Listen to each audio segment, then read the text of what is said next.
my throat is still giving, so you're gonna find that my voice is a little scratchy. Kindly bear with me. And also, I stay next to a church, so you might hear some noise, but I hope it's gonna be beautiful music today.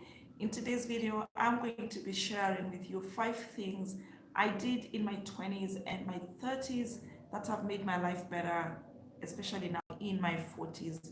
So, like everybody else, I made a lot of mistakes in my 20s and in my 30s, but I also made some really prudent decisions, both financial and non financial personal decisions in my 20s and 30s. And I am still benefiting from them now in my 40s and in my 30s. And that's what I want to look at today because they could literally help somebody do life better. So the number one decision, that actually this wasn't my decision per se, it was my dad's decision. And you want to make sure that you watch this video up here where I talk about some of the life skills that I learned from my dad. He turned 73 this year, and I'm just so proud of him. So I was sharing some of those things I have learned, and I think they could be very helpful for you. So number one is studying accounting at university and actually getting certified. So I had always wanted to be an air hostess, but back in my day, that is in the 90s, being an air hostess wasn't considered a serious career. Like you either had to be an accountant, a lawyer, a medical doctor, or an engineer for your parents to take you seriously. So there was no way my parents were going to accept for me to be an air hostess. So my dad decided that I should take up accounting. So for the 3.5 years I was in uni, I was literally studying for him. I didn't like, and I actually excelled. And I was like, I'm gonna get you magna cum laude at graduation. I'm gonna get you a GPA of more than 3 out of 4, and I'm just gonna make you proud. And once I'm done, you can have your degree, and I can move on with my life. And about 3.5 years later, I graduated with a bachelor's in accounting, went on to do a master's of business administration, and actually got certified as a public accountant in Kenya. So unfortunately or fortunately, I only practiced for about 2 years, one as an accountant and the other, I think, 1.5 as an auditor, internal auditor, and that was it. And fortunately or unfortunately for me, which leads to my next decision, I got fired at this job. It was for a church institution. And while I could have chosen to contest, it was an unfair termination. And while I could have chosen to contest the termination, I decided to go ahead and accept it, which is the second decision that I made. And for the next 1.5 years, I tried getting a job. I couldn't find one. And instead, I decided to start looking for work online. At the time, the internet wasn't as ubiquitous as it is today. It wasn't very easy. You had to go to a cyber cafe.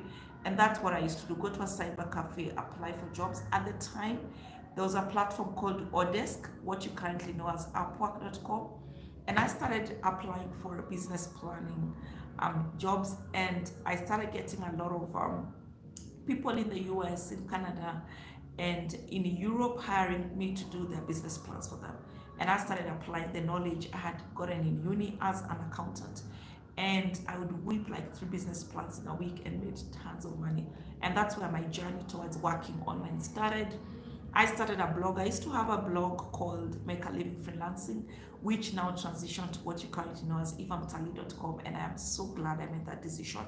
So I have been able to apply the accounting knowledge I garnered in uni as well as a certified public accountant, that is a CPA, both at my entrepreneurship level when I was working online, as well as in my current job and previous jobs in project management, as well as running my own businesses. I do my own accounts. I do all my reporting by myself because I have that background, and I also use it to help other people and other small businesses to do their books. Another important decision that I made in my 20s and 30s that is currently benefiting me was during the period of being fired when I was looking for a job. I eventually got a job at Safaricom. Safaricom is the biggest corporate in Kenya. It's one of the highest, best performing in terms of revenue and profits in the whole of Africa. And I made a decision not to go for an accounting job, but to start at a very lower level as customer service. And I think it was the best decision I ever made.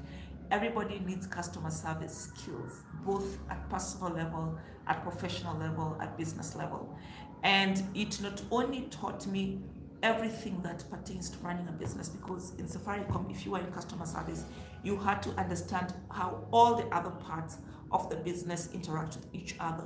You had to understand what a BTS station looks like, how it works, how the different phones work, the revenue models, and everything else. And that was very valuable to me, especially now as a business owner, as somebody who works online and all that.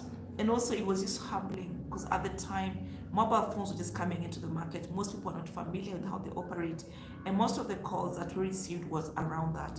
And I just learned how to take people through a step-by-step process, how to teach people to do stuff.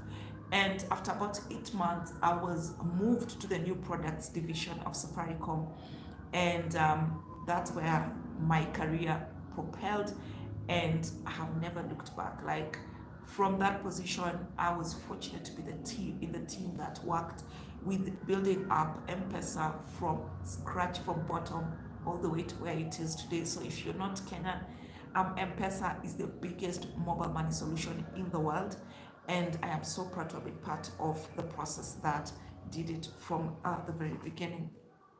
So this also helped me in the rest of my career. I went and started and worked outside of Kenya, took up different expatriate jobs in different parts of the world, and that's part of what made me who I am today.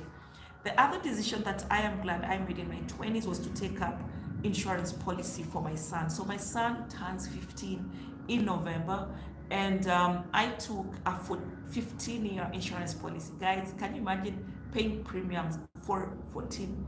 It's now 14 years because the policy matures next year in August. And like, if there's patience that I have learned, it's been through this insurance policy. I have learned to be patient, I have learned financial discipline, and I have learned to take risks. Because at the time, it didn't make sense to take an insurance policy that would mature in 15 years, but I am glad that I made that decision, because I'm gonna take that money and use it to pay my son's school fee. He's currently in high school. Because of COVID, he's 1 year behind schedule. He is supposed to be in Form 2 now, but he's in Form 1 because of COVID. But I'm so certain we will not have to struggle for Form 2 school fees, because all the money from that insurance policy is going to be used to pay for his high school fees, and it's going to take a lot of burden away from me. So I have learned financial discipline through this insurance policy. I have learned the importance of saving. I have learned the importance of waiting.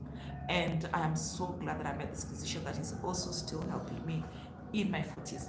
Last but not least was in terms of investment. And one of the things I did in my 20s and my 30s, again, because I didn't have too much money, was investing in property in the outskirts of Nairobi. At the time, nobody ever even imagined places like Syokimau, Kangundo Road would even have the population that are there right now. So 15 years ago, there was like almost nobody living in those areas. The bypass as you see there today were non-existent. So I am glad that at the time, an acre of land in Katari Road, for example, would go for like 20,000 shillings, 30,000 Kenyan shillings. That's like $200. That's the amount of money you needed to pay for an acre of land. But today, an acre of land in those areas goes for like, I think minimum of 15,000, no, probably more, like 60,000 US dollars thereabout. That's like 6 million for an acre of land in those areas. And I am so glad that even though everyone was like, Eva, what are you going to do in those bushes? What are you going to do in the outskirts? I'm glad I made those financial decisions, because now if I just sell some of that property, then I could be able to do a lot more with the money, because the property has appreciated. And that's my advice for you. If you're able to afford property today, go and buy in those areas that nobody is buying, like Kajiado and all those places nobody cares about, because in the next 10, 15 years, that's where everybody's going to be living. In fact, statistics show that by 2030, 60% of the world's population will be living in urban centers. That is an opportunity for you, because there's only so much, for example, Nairobi CBD that is available. People are moving to the outskirts, and now is the time for you to invest in those areas. Well, guys, that's it for today in terms of those financial and personal decisions that I made in my 20s, in my 30s, that I'm still reaping the benefits now in my 40s. Let me know in the comments section below, where are you in the age bracket? Are you in your 20s? Are you in your 30s? And what decisions are you currently making? Or which of these decisions that I made here do you think can apply to your own life and will be helpful in the future for you? Thank you for staying up to the very end of this live. I definitely look forward to meeting you on the next one. Please give the video a thumbs up as you join. It helps algorithms to push the video to more people.